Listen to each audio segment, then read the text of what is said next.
அஸ்ஸலாமு அலைக்கும் வரஹ்மத்துல்லாஹி தஆலா வபரகாத்துஹு. ஜன்னத்தே கலாம் வ மக்ஃபிரத்தே மகாம் வ நூரே ஜிசாம் வ தீனே இஸ்லாம். அல்லாஹும்ம ஸல்லி அலா முஹம்மத் வ அலா ஆலி முஹம்மத் முபாரிக் வசல்லிம் அலைஹி. ரப்பனா ஹப்லனா ஈமானன் வ இஸ்திகாமத்தன் வ அஃபுவன் வ ஆஃபியா.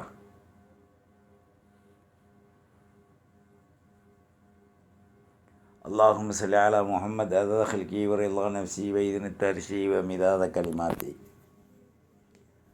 சுப்ஹானல்லாஹி வ பிஹம்திஹி அதத ஹல்கி வ ரிضா நஃப்ஸி வ இத்ன தர்ஷி வ மிதாத கலிமாத்தி.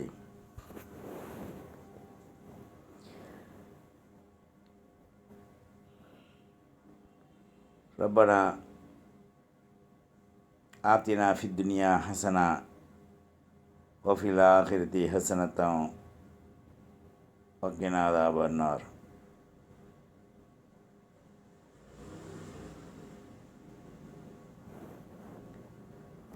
அம்மா பஅது ஃபகத் கால அல்லாஹு தஆலா ஃபீ கலாமிஹில் கதீம்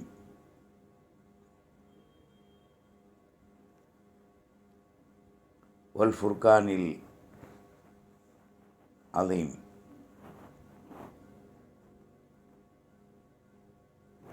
ஃபகத் கால அல்லாஹு தஆலா ஃபீ மஹ்கமித் தன்ஸீல் அஊது பில்லாஹி ஸமீஇல் அலீம் மினஷ் ஷைத்தானிர் ரஜீம் பிஃபத்லி பிஸ்மில்லாஹிர் ரஹ்மானிர் ரஹீம்.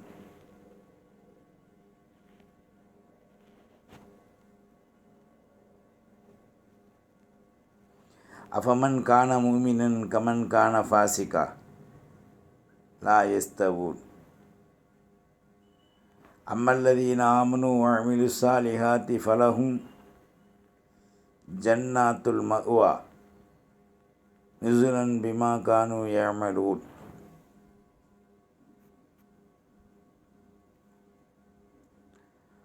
வகால நபியு ஸல்லல்லாஹு அலைஹி வ ஆலிஹி வ ஸஹ்பிஹி வஸல்லம்.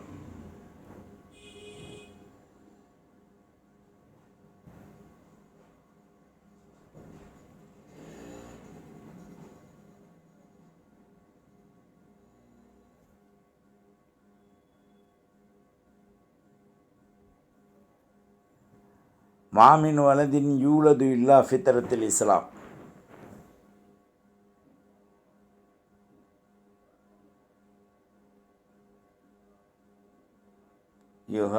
மாமின் வலதின் யூலது இல்லா ஃபித்ரத்தில் இஸ்லாம்.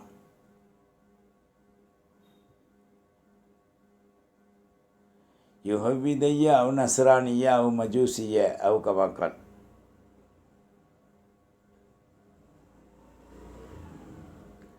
வ அனின் நபி ஸல்லல்லாஹு அலைஹி வஸல்லம் லா இலாஹ இல்லல்லாஹ்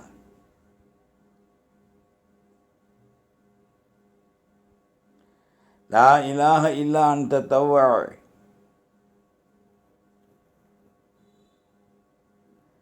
ஹம்ஸு ஸலவாத்தின் ஃபீஹில் யௌம் வல் லைலா.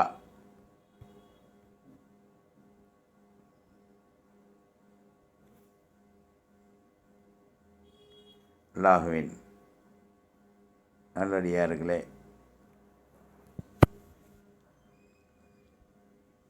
இஸ்லாமிய வாலிப தோழிகளே, அல்லாஹு ஜல்ல ஷானஹு தஆலாவின் மகத்துவமிக்க நல்லருளும் அஃபுவும் ஆஃபியத்தும் தன் நிறைவுடன் அல்லாஹ்வினுடைய மகத்துவமான அருளை கொண்டு மூமினீன் மூமினாத்துகளுக்கு கிடைக்கப்பெறுகின்ற லாபங்களையும் ரஹ்மத்தையும் அஃபுவையும் ஆஃபியத்தையும் தன்னிறைவாக அல்லாஹ் ஆக்கி வைத்திருக்கின்றான். நம் உயிருக்கும் மேலான அஹமது அல் முர்த்தலா முஹம்மது அல் முஸ்தபா ஸல்லல்லாஹு அலைஹி வஸல்லத்துடைய வாழ்வின் நடைமுறை நமூனாக்களை முழுமையாக நாம் கடைபிடிப்பது நம்மின் மீது தலையாய கடமையானாலும் மாநபியின் ஷஃபாத்தும் அருளும் நம்மை அழைத்து கொண்டிருக்கின்றது. அத்தகைய பாக்கியத்தை அல்லாஹ் நம் அனைவர்களுக்கும், நம்முடைய பிள்ளை குட்டி மனைவி மக்கள் அனைத்து சமுதாய மக்களுக்கும் அல்லாஹ் எளிதான முறையில் கிட்டச் செய்வானாக. இந்த உலகத்தில் மனிதர்களை படைக்கப்பட்டதனுடைய முழுமையான நோக்கங்கள் அவர்களுடைய தவறுகளை களைந்து பரிசுத்தமானவர்களாக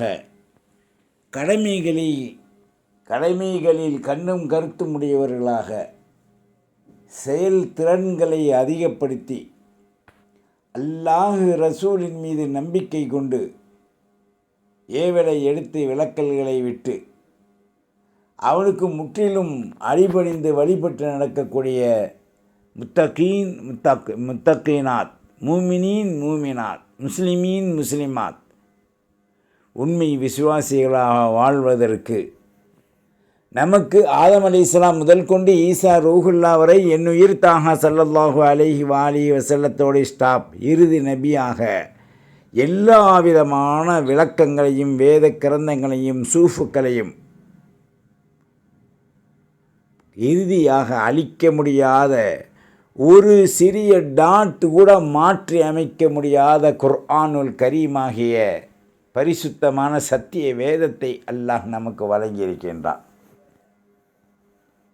இவ்வளோ நபிமார்கள், இவ்வளோ சூஃபுக்கள், வேத கிரந்தங்கள், இறுதியாக குர்ஆனின் மாபெரும் 6666 ஆயாத்துக்கள் கொண்ட விளக்கங்கள், அதனுடைய முஃபஸ்ஸிர் தஃப்சீர்கள், ஹதீஸுகள், ஞாபகத்தில் வைக்கக்கூடிய பல்வேறான விளக்கங்கள் நமக்கு கிடைத்தும் தாந்தோன்றிகளாக இன்றைக்கு நாம் வாழ்ந்து கொண்டிருக்கின்றோம். தனித்தோனாகிய அல்லாஹ்வை, அவனுடைய மெய்த்தூதர் ரசூலுல்லாவை முழுக்க அவர்களுடைய சொல்லை கடைபிடித்து வாழ்வதற்கு நாம் சரியான முறையில் எத்தரிக்காதவர்களாக, கண்டதன் அடிப்படையிலே கொண்டதன் காட்சியாக நமது வாழ்வுகளை நாம் சீரழித்து கொண்டு உலகத்தின் அற்ப சொற்ப ஈன ஆதாயத்திற்காக மறுமைகளை நாம் கைவிட்டு கொண்டிருக்கின்றோம். அமல், இந்த செயல்திறன்களை நாம் அதிகப்படுத்துவது என்பது இல்லை. மனிதனுக்கு ஒரு நாளைக்கு 5 கடமைகள் கடமையாக ஆக்கப்பட்டிருக்கு. இந்த கடமைகளிலே பிரதானமான கடமை ஃபஜ்ர், லுஹர், அசர், மகரிப், இஷா. இதுகளிலே குறைந்தது ஒரு 10 நிமிடம், மீறி போனால் எல்லாத்திற்கும் சேர்த்து ஒரு மணி நேரம், 24 மணி நேரத்தில் ஒதுக்குவதற்கு நமக்கு அவகாசம் இல்லையானால்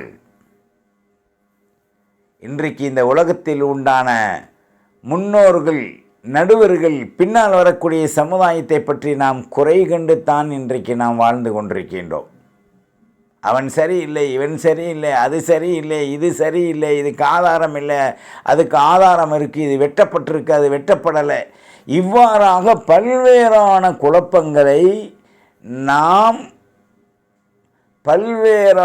குழப்பங்களை இன்றைக்கு நாம் செய்து கொண்டிருக்கின்றோம். நன்றாக நாம் சரியாக சிந்திக்க வேண்டும். அல்லாஹ் யார்? ரசூல் யார்? அல்லாஹ் என்பவன் நமக்கு சொல்லிக் கொடுத்த கடமையின் சட்டதிட்ட சீர்திருத்தங்கள் என்ன? நம் உயிருக்கும் மேலான அஹமது அல் முர்த்தலா ஸல்லல்லாஹு அலைஹி வஸல்லம் அவர்கள் வாழ்ந்து நம்மை பரிசுத்தப்படுத்தி நமக்கு பரிசுத்த நெறிமுறை வாழ்வை கற்றுக் கொடுத்ததனுடைய மூல நோக்கங்கள் என்ன என்பதனை நாம் கிஞ்சிற்றும் சிந்திப்பதற்குண்டான அவகாச நேரங்கள் இல்லை. காலையில் எழுந்திரித்தால் சுயதேவைகள், அந்த இடத்துல அல்லாஹ்வை பற்றி உண்டான உணர்வுகள், உணர்ச்சிகள், மாநபி காட்டித் தந்த அமல்கள் இல்லை. சுய தேவைகளை முடித்ததற்கு பிறகு நம்முடைய சிற்றின்பங்களாகிய உணவு, உடை, குளியல் போன்றவைகளை முடித்ததற்கு பிறகு அடுத்து நாம் இந்த உலகத்தில் வாழ்வதற்காக வாழ்வாதாரங்களை தேடி செல்கின்றோம். இந்த நம்பிக்கை கூட ஈமானில், இஸ்லாத்தில், ஈகானில் இன்றைக்கு இல்லை நமக்கு. எத்தனை விளக்கங்கள்! பிறகு மதியானம் வரை நாம் அதை தேடிக்கொண்டு, பிறகு மதிய உணவு, பிறகு சிற்று தூக்கம், பிறகு தொழில், மற்ற நிலைகள், பிறகு இரவு,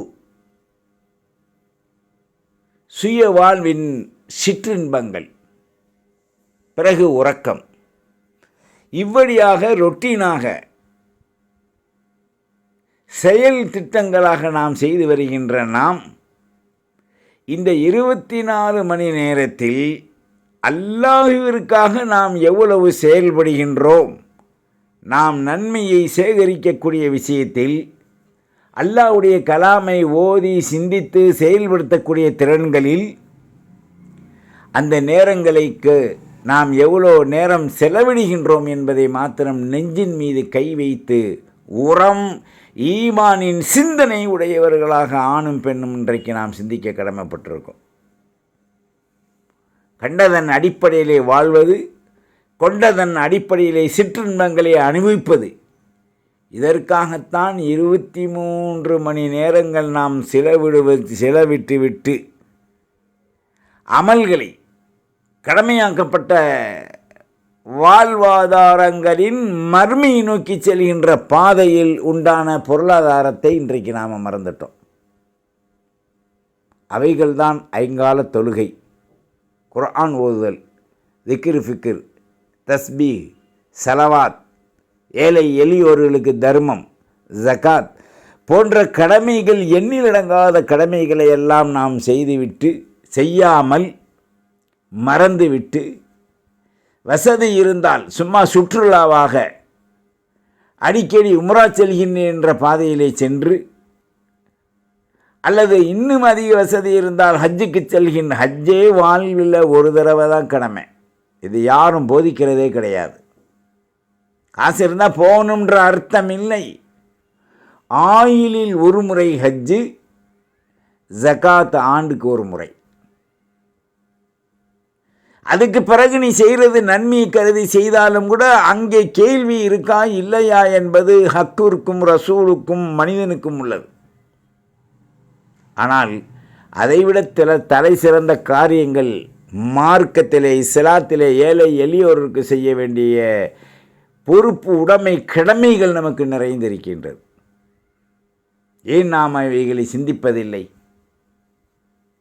டிராவல்ஸில் உள்ளவங்க கூட்டிகிட்டு போகிறாங்க வருமானத்துக்கு, அடிக்கடி அடிக்கடி அடிக்கடி நன்மை வேணுன்றதுக்காக வேண்டி பொருளாதாரம் இருக்கு என்று உம்ராவுக்கு செல்வதற்கோ அல்லது ஹஜ்ஜி செல்வதற்கோ குர்ஆனில் ஹதீஸில் நீங்கள் எந்த ஆதாரத்தையும் பார்க்க முடியாது. குர்ஆனை ஹதீஸை கொண்டு செயல்படுத்தக்கூடியவர்களுக்கும் இந்த எச்சரிக்கை தான். நமக்கு எத்தனை தேவைகள் இருக்குது, அக்கம் பக்கத்தில் உள்ளவங்க கஷ்டப்படுறாங்க, குமரிகளை நிறைவேற்ற பொருளாதாரங்கள் இல்லை, பிரசவத்திற்கு அந்த பிரசவ மக்களுக்கு ஊன் உடை, அந்த குழந்தைகளை வளர்ப்பதற்குண்டான நர் உதவிகள் இல்லை. நன்மையின் பக்கம் பாதிரு ஸல்லல்லாஹு அலைஹி வஸல்லம் தொழுகையின் பக்கம் மட்டும் அவங்க விரைந்து ஓடுங்கன்னு சொல்லலை. இந்த துறைகள் நன்மை கருதி இருக்கின்றதோ அத்தனையினையும் விரையுங்கள் என்று தான் ஸல்லல்லாஹு அலைஹி வஸல்லம் சொன்னாங்க. ஆனால் இன்றைக்கு நாம் நம்முடைய சிற்றின்பத்திற்காக சிற்று வாழ்க்கைக்காக, மனைவியின் அற்ப சுகத்திற்காக பல்வேறான நிலைகளில் பல்வேறான உதவிகளை தேடி செய்கின்ற நாம், ஏன் அவனுக்கு கைகால் இருக்க சம்பாதித்தால் என்ன, அந்த பெண் போய் ஒரு வீட்டு வேலை பார்க்கலாமே, இவர்கள் இதை செய்தால் என்ன, அதை செய்தால் என்ன, ஜவுடால் பேசி கொண்டிருக்கான் ஒரு முஸ்லீம். அல் முஸ்லிம் மன் சலிமல் முஸ்லிமூன் மின் லிசானிஹி வேதிஹி அவுகமா கால ஸல்லல்லாஹு அலைஹி வஆலிஹி வஸல்லம். ஒரு முஸ்லீம் ஒரு முஸ்லீமுக்கு உதவி செய்யணும், ஓத்தரம் செய்யக்கூடாது. ஒரு முஸ்லீம் ஒரு முஸ்லீமை கை நீட்டி பேசுவதே மிகப்பெரிய ஒரு குற்றம். ஒரு முஸ்லீம் என்று சொன்னால் கரத்தாலும் நாவாலும் வாழ்க்கையில் பேரிடி துன்பத்தாலும் அவர்களுக்கு தொந்தரவு செய்யாமல் இருப்பவன் தான் முஸ்லீம். அப்போ இவன் கேட்கக்கூடிய சூழல் ஈமானில் குறைபாடு உண்டு என்பதை வெளிப்படுத்தக்கூடிய ஒரு அப்பட்டமான நிலை. நாம் வாழ்வது, நாம் சம்பாதிப்பது, நாம் அனுபவிப்பது நமக்கு மாத்திரமல்ல, நம்முடைய மனைவி மக்கள் குடும்பத்தார்களுக்கு மாத்திரமல்ல. 1/3 அல்லாஹ்வுக்காக, 1 ஏழை எளியோர்களுக்காக, 1 தமக்காக. ஏழை எளியோர்கள் என்று சொல்லும்போது தன்னை சார்ந்தவர்களும் சரி, இஸ்லாம் உடைமை உடையவர்களும் சரி. இந்த 3 யார் இன்னைக்கு நாம் செய்கிறோம்? கேட்டால் சொல்லுவான் மில்லியன் கோடீஸ்வரன் என்று சொல்லுவான். அவனையெல்லாம் இஸ்லாத்திலிருந்து கிள்ளி எறியக்கூடிய நிலைகளிலே தான் இன்றைக்கு வாழ்ந்து கொண்டிருக்காங்க. ஜகாத்தை சரியாக ஒவ்வொரு முஸ்லிமும் ஒவ்வொரு மூமினும் நாம் கணக்கிட்டு கொடுப்போமேயானால் நமது இஸ்லாத்திலே வறுமைக்குரியவர்கள், தேவைக்குரியவர்கள் யாரும் இருக்க மாட்டார்கள். இஸ்லாத்திலே ஆரம்ப காலத்தில் ஒரு விதமான பஞ்சம் ஏற்பட்டது. அந்த பஞ்சத்திலும் கூட மற்றவர்களுக்கு உதவியவர்கள் தான் சஹாபாக்கள். பிறகு பைத்துல் மால் நிதி வந்தது. அதை வாங்குவதற்கு கூட ஆள் இல்லாத அளவிற்கு செல்வங்கள் பெருக்கியது. சஹாபாக்கள் சத்தியத்தை கொண்டு மாணபியின் வழியில் பீடநடை போட்டு வாழ்ந்ததுதான் அதற்குரிய காரணம். இன்றைக்கு நாம் அந்த வாழ்வு இல்லை, அந்த வாழ்விற்குண்டான தெளிவும் இல்லை. எல்லா விதமான விளக்கங்களும் இன்னைக்கு மனிதர்களுக்கு கிடைத்து விட்டது. ஆனால் அதை வாழ்க்கையில் விளங்கி அமல் செய்வதுதான் அறியா புதிராக இன்றைக்கு ஒவ்வொரு சமுதாய மக்களிடத்திலும் இன்றைக்கு நடைபெற்று கொண்டிருக்கு. இன்றைக்கு இஸ்லாத்தில் எத்தனை ஃபிர்காக்களை நாம் இன்றைக்கு மனிதர்கள் ஒன்று பண்ணிவிட்டோம். இஸ்லாம் என்பதே ஒரே ஃபிர்கா தான், ஒரே கூட்டம்தான். பிஹக்கி லா இலாஹ இல்லல்லாஹ் முஹம்மது ரசூலுல்லாஹ் ஸல்லல்லாஹு அலைஹி வஸல்லம். அதிலிருந்து பிரித்து குர்ஆனை கொண்டும் ஹதீஸை கொண்டும் ஏனைய வாழ்வாதாரங்களை கொண்டும் இன்றைக்கு நவீனமான முறையில் மக்களை தனக்கு ஒரு குறிப்பிட்ட சமுதாயமாக கூட்டங்களாக சேர்த்து கொண்டு ஒவ்வொருவரும் தாண்டமானக்கூடிய தர்திரிய வாழ்வில் இன்றைக்கு இஸ்லாமிய மக்கள் பீட நடைபோட்டு கொண்டிருக்கின்றார்கள் என்று சொன்னால் அவர்களின் வாழ்வும் வாழ்வு ஆதாரங்களும் கேள்விக்குறியாகத்தான் அமையும். ஒரு மனிதத்தில் செல்வம் இருக்கின்றது என்று சொன்னால் தீனுக்கு சாதகமானால் அதை அல்லாஹ் பாதுகாக்கிறான். தீன் உடையவர்களுக்கு சாதகமானால் அல்லாஹ் அதில் பரக்கத்து செய்கிறான். அதில் தீன் வளருவதற்கு சாதகமானால் ரஹ்மத்தும் பரக்கத்தும் அஃபுவும் ஆஃபியத்தும் கிடைக்கின்றது. ஆனால் இவைகளையெல்லாம் தட்டி எறிந்து சுக்கு நூறாக்கி தான் மட்டும் தன் குடும்பம் மட்டும் வாழ வேண்டும் என்று ஆண்டுக்கு ஒரு முறை வாகனங்களை மாற்றுவது, சொத்துக்களை அதிகரிக்க செய்வது, தன்னுடைய பிள்ளை குட்டிகளுக்கு தேவையான பொருளை வாங்கி கொடுத்து அடுத்தவர்கள் பக்கத்தில் இருந்து உணவு இல்லாமல் துடிக்கும் போது ஒரு விதமான அழகான உணவுகளை சமைத்து தான் திண்டுவிட்டு மீதத்தை கொண்டு குப்பையிலே கொட்டுவது, இதுதான் இன்றைக்கு அதிகமாக இருக்கு. இது வாழ்வல்ல. வாழ்வின் தரங்கள் ஏறத்தாழ 3 மாத காலங்களாக இன்றைக்கு பலஸ்தீனுடைய மக்களுக்கும் காசாவுடைய மக்களுக்கும் எத்தகைய ஒரு கஷ்டங்கள். ஜவுடாலில் பேசுகிறான், நீளமாக அங்கேயே போட்டுக்கிட்டு தலையில் ஒரு திருமண துண்டை பிரியாணி சோத்துக்கு கட்டின மாதிரி கட்டிக்கிறானுங்க அரபு நாட்டில். ஆனால் அந்த மக்களுக்காக யாரும் இறங்கி உதவி செய்வதை போன்று ஏனைய நாடுகள் தெரியவில்லை, ஒரு 5-6 குறிப்பிட்ட நாடுகளை தவிர. 57 இஸ்லாமிய நாடுகளில் இருந்து ஒரு முஸ்லிமை ஈமான் கொண்ட மக்களை பாதுகாப்பதற்கு பகரமாக 3 கூட்டத்தார்கள் அங்கே சீரழிக்கப்படுகின்றார்கள். திருமணம் முடித்தவர்கள், பிள்ளை பெயருடையவர்கள், பிறகு வளரும் சிசுக்கள். தீனுடைய வளர்ச்சிக்காக ஃபிரௌனுடைய காலத்தில் யுகத்திலூன அப்னாஅக்கும் வயஸ்தஹ்யூன நிசாஅக்கும் வஃபீ தாலிக்கும் பலாஉம் மிர் ரப்பிக்கும் அதீம் என்று அல்லாஹ் இறக்கி வச்சான் ஆயத்தை. ஆனால் இன்னைக்கு அவனாவது யுகத்திலூன அப்னாஅக்கும் இருந்தான், இவன் யுகத்திலூன அப்னாஅக்கும் நிசாவுக்கும் என்ற நிலையில் இவனுடைய வாழ்க்கையை அமைச்சிருக்கான். இன்றைக்கி இந்த இஸ்ரவேல், அற்பமான இஸ்ரவேலருக்கு, இஸ்லாத்தினுடைய எதிரிக்கு உணவளித்து ஆதரிக்கின்ற ஒரு பைத்தியம் பிடிக்கப்பட்ட நாடுதான் 2 நாடுகள். அந்த இஸ்லாமிய மக்களுக்கு எதிரியாக முஸ்லிமான மக்கள் கஷ்டப்பட்டு கொண்டிருக்கின்றார்கள். அந்த கஷ்டப்பட்டு கொண்டிருக்கக்கூடிய சூழல்களில் மனிதர்கள், சத்தியத்தின் அடிப்படையில் வாழக்கூடியவர்கள், அல்லாஹ் ரசூலுக்காக போராடக்கூடிய மக்களுக்கு எத்தகைய உதவியும் இல்லாமல் தனக்குத்தான் மிகப்பெரிய ஒரு தொந்தரவிலும் துன்பத்திலும் அவர்கள் தன்னை அழித்து ஆக்கி கொண்டிருக்கின்றார்கள் என்று சொன்னால் இது அல்லாஹு ஜல்ல ஷானஹு தஆலாவினுடைய மிகப்பெரிய சோதனையும் வேதனையும் நிறைந்த ஒரு காலங்கள்.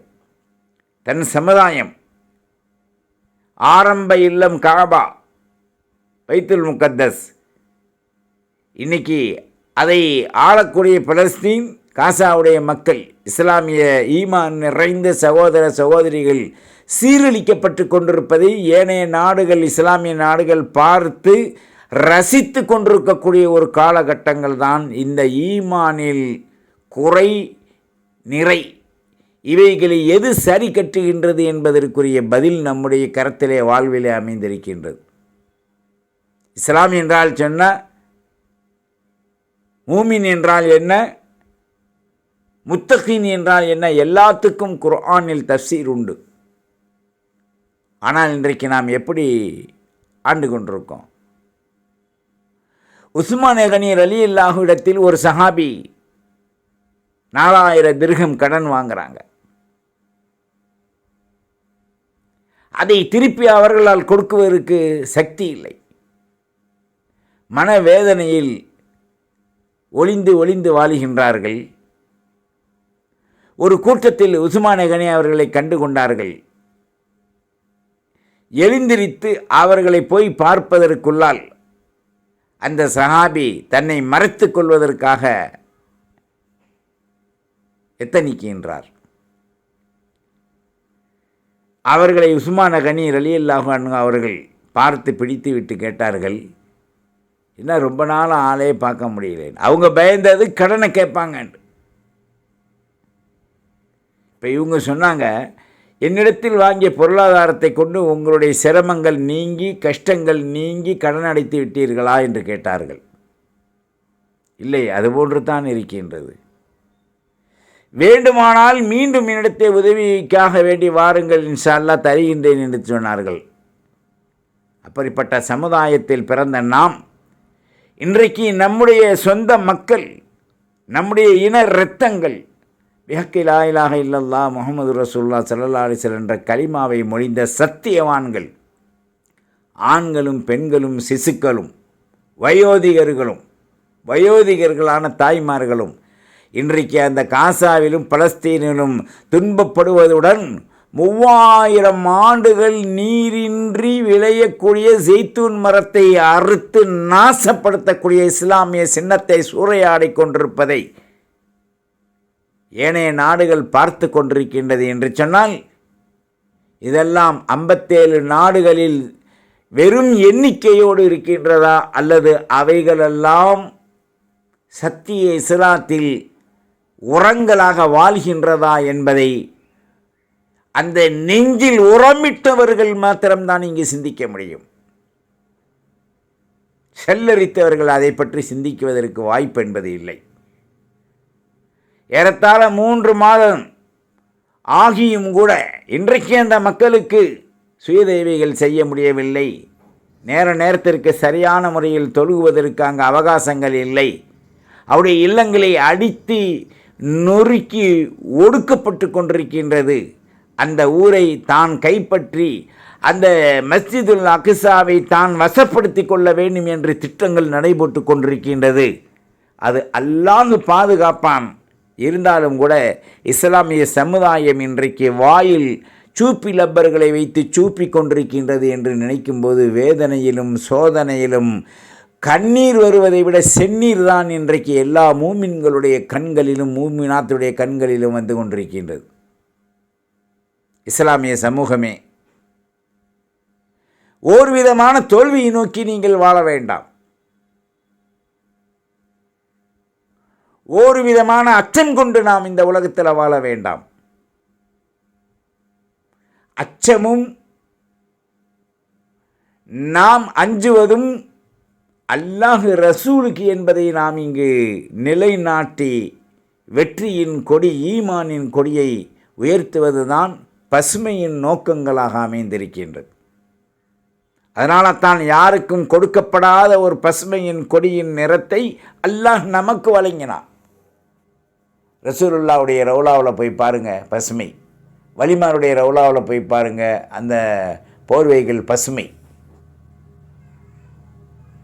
இந்த பசுமையின் இஸ்லாமிய வாழ்வு இன்றைக்கு கற்படைந்து கருகி கொண்டிருக்கின்றது என்று சொன்னால் இதற்கு காரணம் தரம் கட்டவர்களின் ஆட்சிதான் என்பதை இன்றைக்கு நாம் உணர்ந்து பார்க்க வேண்டும். அதேபோன்று இந்திய மண்ணில் முஸ்லிம்களை பார்த்து பல்வேறான அபட்டமான சொல்கள்,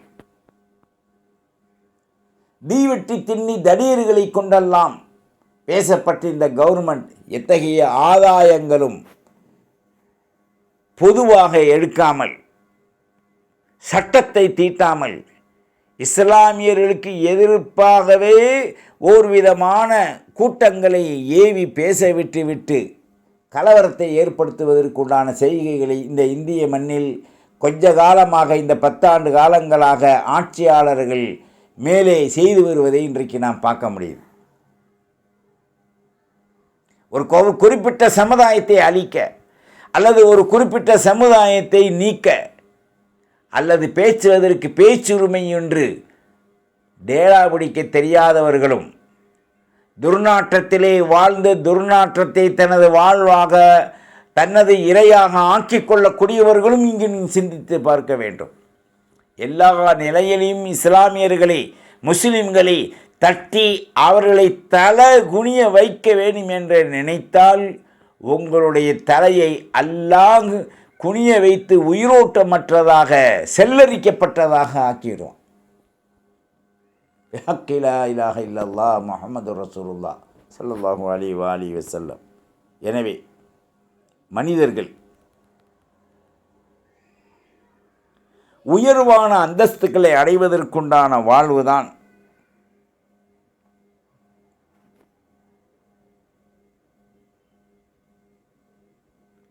அல்லாஹ் இந்த இடத்துல குறிப்பிட்டு காண்பிக்கின்றான். மூமின் வேற, ஃபாசிக் பாவி வேற, நல்லடியான் வேற, பாவிகள் வேற. இந்த நல்லடியானும் பாவியும் ஒருபோதும் சமமாக மாட்டான். இவனுடைய வாழ்வே துவேஷத்தையும் தீமையையும் பேசி அந்த மேடையில் தன்னை அலங்கரித்துக் கொள்வது. ஆனால் யாரும், ஒரு குறிப்பிட்ட எண்ணிக்கையுடையவர்களை தவிர அதை யாரும் அனுமதிக்க மாட்டார்கள். அவர்களுக்குள்ளாலே ஒரு குழப்பத்தை கொண்டு வருவான் அல்லாஹ். அந்த குழப்பம்தான் அவர்கள் எந்த துறையிலையுமே இல்லாமல் ஃபோர்ஜரியில் தான் அவங்க உலகத்தில் வாழ்ந்து கொண்டிருப்பாங்க. அதன் அடையாளங்கள் தான் இன்றைக்கு இந்த இந்தியாவில் கலவரங்கள், பேச்சுரிமை என்ற அடிப்படையிலே அடுத்தவர்களை புண்படுத்துதல், அதே நேரத்தில் தன்னை வளர்த்து உயர்த்தி கொள்வதற்காக வேண்டி இஸ்லாமிய நாடுகளிலே அடிபணிவதை போன்று தன்னை உயர்வாக்கி செல்லுதல். முஸ்லீம்களுக்கு எதிரின்னு சொன்னால் உங்களுக்கு நீங்கள் இஸ்லாமிய நாட்டுக்கு போகக்கூடாது, இஸ்லாமிய நாடு தொடர்பு உங்களுக்கு தேவையில்லை. அங்கே போய் எல்லாத்தையும் பெற்றுக்கிட்டு வாங்கிக்கிட்டு இருந்துக்கிட்டு மானியங்களும் பெற்றுக்கிட்டு இஸ்லாமியர்களை இங்கே நிம்மதியாக இருக்க விடாமல் அந்த கருங்காலி கூட்டங்களை அனுப்பி வெறும் வாய் ஜவுடால் அடையாளங்களை அனுப்பி இஸ்லாமிய மக்களை ஏக காலத்தில் தொல்லைப்படுத்தி கொண்டு துன்புறுத்தி கொண்டு பேச்சாலும் உளறுதலாலும் அந்த மக்களை நிம்மதியாக வாழ விடாமல் ஆக்கி கொள்வதற்குண்டான அந்த கூட்டம் வெகு விரைவில் நாசமடையும் என்பதில் எத்தகைய சந்தேகம் இல்லை. ஒருத்தன் அப்பாவி இருக்கான், அவன் எந்த இனம்ன்றது தேவையில்லை, அவனையே போய் நீ தீன்ற. ஒவ்வொரு நாட்டிலும் ஜாதி மத பேதகமின்றி வாழுது. நாடோடியாக இருந்தான், நாடற்று வாழ்வில்லை, நிம்மதி இல்லை. பலஸ்தீன் மக்கள் அந்த இஸ்ரவேலனை கூப்பிட்டு அவர்களுக்கு இடம் கொடுத்தார்கள் வாழ. உதவியர்களையே இன்றைக்கு கொலையறுக்கக்கூடிய நிலைதான் இந்த இஸ்லாமியர்களுக்கு மத்தியிலே இறக்கப்பட்டது. அந்த யூதனுக்கு இஸ்லாமியர்கள் தான். ஆனால் அவர்களையே எள்ளி நகையாடக்கூடிய அளவுக்கு இன்றைக்கி ஆயிருச்சுன்னு சொன்னால் காரணம் என்ன? பணம் இருந்தவன், படைபலம் இருந்தவன், பொருள் பலம் இருந்தவன் எதை வேண்டாலும் செய்யலாம் என்ற அர்த்தத்தில் போயிடுது. ஆனால் அவை யாரும் நிம்மதியாக வாழவே முடியாது. கடைசி வரை அவனுடைய வம்சங்கள் அங்கு கருவறுக்கப்படுவது தான் நோக்கங்களாக அமைந்திருக்கும். இதுதான் ஒருத்தர் கஷ்டப்பட்டு முன்னேறி வாழ்கிறான். வாழக்கூடிய நேரத்தில் அவனை அடித்து விரட்டிவிட்டு அந்த இடத்தை நாம் அதைகளை அபகரித்து கொள்வோம் என்று நினைப்பது திருடை விட மோசமான செயல், கொலையை விட மோசமான செயல். எல்லா மதத்திலும் எல்லா நிலையிலும் நல்லதை வலியுறுத்தப்படுகின்றது. ஆனால் சில துர்க்காலிகள், துர்பேச்சுடையவர்களால் அவைகள் சீரழிக்கப்பட்டு கொண்டிருக்கு அப்படின்னு சொன்னால் நாம் நல்லதை ஏவோம், தீயதை தடுப்போம் என்ற அந்த உணர்வு நமது உள்ளத்தில் இருக்க வேண்டும். நல்லதை ஏவுவதற்கு 3 கண்டிஷன். ஒன்று, அல்லாஹ் ரசூலை ஏற்றுக்கொள்ள வேண்டும். பிறகு அல்லாஹ் ரசூல் காட்டி தந்த வாழ்வு வாழ வேண்டும். இரண்டாவதாக அவன் நமக்கு கொடுத்த கடமைகளை சரியாக அந்த கடமையின் உணர்வோடு உணர்ச்சியோடு நாம் இன்பமுற்று மகிழ்வோடு செய்ய வேண்டும். பிறர் நலம் காக்க அவர்கள் அரவணைத்து உணவு, உடை, வாழ்க்கை, கல்வி, ஞானம் இவர்களை அவர்கள் கற்று முன்னேறி வருவதற்கு நாம் உதவ வேண்டும். மூன்றாவதாக ஒட்டுமொத்த சமுதாயம் ஒற்றுமையுடன் ஒன்றுபட்டால் உண்டு வாழலாம் என்ற அந்த அரவணைப்பும் அன்பும் உதவுதலும் ஒருங்கிணைந்திருக்க வேண்டும். அப்பொழுதுதான் மனிதனாக புனித தன்மையை அடைவதற்குண்டான வாழ்வை அந்த மனிதன் எடுத்துக்கொள்வான். அதில் எத்தகைய சந்தேகமுமே இல்லை. எல்லாம் வல்ல அல்லாஹு ஜல்ல ஷானஹு தஆலாவின் மிக்க ஒரு கருணை நாம் இங்கே சிந்தித்து பார்க்கணும். மனிதனாய் வாழ்வதற்கு 2 வழிமுறைகளை அல்லாஹ் கொடுத்திருக்கான். ஒன்று, சத்தியத்தை நோக்கி நாம் வாழ வேண்டும். இரண்டாவது, சத்தியத்திற்காக கொடுக்கப்பட்ட அந்த வேத கிரந்தங்களையும் நமக்கு முன்னால் வாழ்ந்த நபிமார்கள், நல்லோர்கள், சூஃபியாக்கள், இஸ்லாமிய நிபுணர்கள் வாழ்ந்து காட்டி கொடுத்த அந்த வாழ்வை தூய்மைப்படுத்த வேண்டும். எல்லாம் உலக படைப்பினங்களில் இறையின் படைப்பு அல் ஹல்கு எயாலுல்லா என்ற வாழ்வை நாம் கொண்டு வர வேண்டும். அப்பொழுதுதான் சாந்தி சமாதானமிக்க ஓர் விதமான அருள் உடைய வாழ்வு நமக்கு ஏற்படும். நாம் செய்கின்ற பாவங்களை, அடவாடித்தனங்களை அடுத்தவர்களை கோபத்தினால் குமுற வைத்து நாம் குனிய வைத்து கொட்ட வேண்டும் என்ற அந்த தீய எண்ணத்தை நமது நஃப்ஸிலிருந்து கலைந்து நல்லுள்ளம் படைத்தவர்களாக பேரு உதவியுடன் வாழ அல்லாஹ் அருள் பாலிக்கட்டும். வாஹிர் தஅவானானில் ஹம்துலில்லாஹி ரப்பில் ஆலமீன். அஸ்ஸலாமு அலைக்கும் வரஹ்மத்துல்லாஹி வபரகாத்துஹு. வத்தபிஊனி அலல் இஸ்லாம் வஅ்தூனி மினல் முஸ்லிமீன்.